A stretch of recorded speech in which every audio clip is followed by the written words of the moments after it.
தமிழகத்தில் புதிய ஆட்சி அமைவதில் சிக்கல் நீடிக்கும் நிலையில் தாவேகா மட்டுமல்லாமல் திமுக, அதிமுக போன்ற கட்சிகளும் ஆட்சியமைக்க முன்வரலாம் என ஆளுநர் ராஜேந்திர அர்லேக்கர் அழைப்பு விடுத்திருக்கிறார். கடந்த 2 தினங்களாக தாவேகா தலைவர் விஜய் ஆளுநர் ராஜேந்திர அர்லேக்கரை சந்தித்து ஆட்சியமைப்பதற்காக கோரியிருந்தார். ஆனால் தாவேகாவில் காங்கிரஸ் கூட்டணியுடன் தற்போது 113 எம்எல்ஏக்கள் மட்டுமே உள்ள சூழ்நிலையில் 118 எம்எல்ஏக்கள் இருந்தால் மட்டுமே ஆட்சியமைக்க முன்வர வேண்டும் என ஆளுநர் ராஜேந்திர அர்லேக்கர் கண்டிப்புடன் கூறிவிட்டார். ஜெயித்து விட்டார்கள் என்பதற்காக பெரும்பான்மை இல்லாத ஒரு கட்சிக்கு இந்திய அரசியலமைப்பை தாண்டி ஆட்சியமைக்க அழைப்பு விடுக்க முடியாது என ஆளுநர் கூறியிருந்த நிலையில் தாவேகா சார்பில் திமுக கூட்டணி கட்சிகளான விசிக, கம்யூனிஸ்ட் மற்றும் ஐயுஎம்எல் கட்சிகளுடன் பேசியிருந்த நிலையில் 2 எம்எல்ஏக்கள் வைத்திருக்கும் ஐயுஎம்எல் கட்சி திமுகவை விட்டு நாங்கள் வரமாட்டோம், உங்களுக்கு வேண்டுமென்றால் நீங்கள் மு.க. ஸ்டாலினிடம் கூட்டணி பேசுங்கள் என்று திட்டவட்டமாக தெரிவித்துவிட்டார். இதே சூழல் இன்னும் நீடித்தால் தாவேகா தமிழகத்தில் ஆட்சி அமைப்பது கடினம் எனவும் அரசியல் வல்லுநர்கள் கருத்து தெரிவித்து வருகிறார்கள்.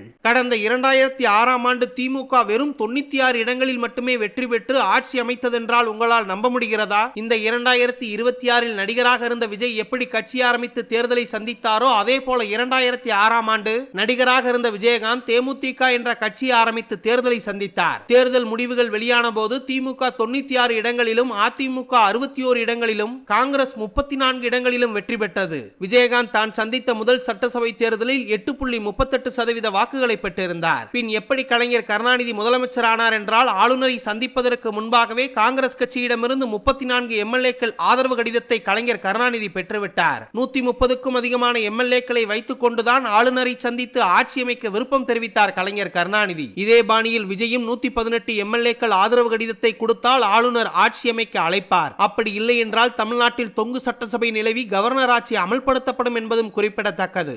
திமுகவையும் அதன் கூட்டணி கட்சிகளையும் தீய சக்தி என்று விமர்சித்து பேசி தேர்தல் பிரச்சாரத்தில் ஈடுபட்டிருந்த விஜய் தேர்தல் முடிவுகள் வெளியான பின்னர் அந்த தீய சக்தியின் உதவியால் ஜெயித்த கூட்டணி கட்சிகளை எவ்வாறு தங்களது கூட்டணிக்கு அழைக்கிறார் என்று கடுமையாக சாடியிருக்கிறார் தமிழ் தேசிய சிந்தனையாளர் பாரிசாலன். மாற்றம் வேண்டும் என்பதற்காகத்தான் 108 தொகுதிகளில் விஜய்க்கு ஓட்டு போட்டிருக்கிறார்கள் மக்கள் என்றும், அந்த மக்களின் முன்னிலையில் நான் திமுக கூட்டணி கட்சியினரையும் திமுகவையும் வெறுப்பதாக பிதற்றிவிட்டு தற்போது எதற்காக அந்த கூட்டணி கட்சிகளிடம் போய் எங்களுக்கு ஆதரவு தாருங்கள் என்று விஜய் கட்சியினர் கெஞ்ச வேண்டும் எனவும், தற்போது உங்கள் கூட்டணிக்கு வந்திருக்கும் காங்கிரஸ் கட்சி யார் தயவில் 5 எம்எல்ஏக்களை ஜெயித்திருக்கிறார்கள் என்பது விஜய்க்கு தெரியுமா? விசிக, மார்க்சிஸ்ட் கம்யூனிஸ்ட், இந்திய கம்யூனிஸ்ட் போன்ற கட்சிகள் எல்லாம் தலா 2 தொகுதிகளை திமுக கூட்டணியில் தான் வெற்றி பெற்றிருக்கிறது. அந்த கட்சிகளை உங்கள் கூட்டணிக்கு இழுக்க நினைப்பது திமுக வாக்குகளை பெற்று நீங்கள் முதல்வராவதற்கு சமம் எனவும், உங்களால் தூய ஆட்சியை தர முடியாது எனவும் விமர்சனம் செய்திருக்கிறார்.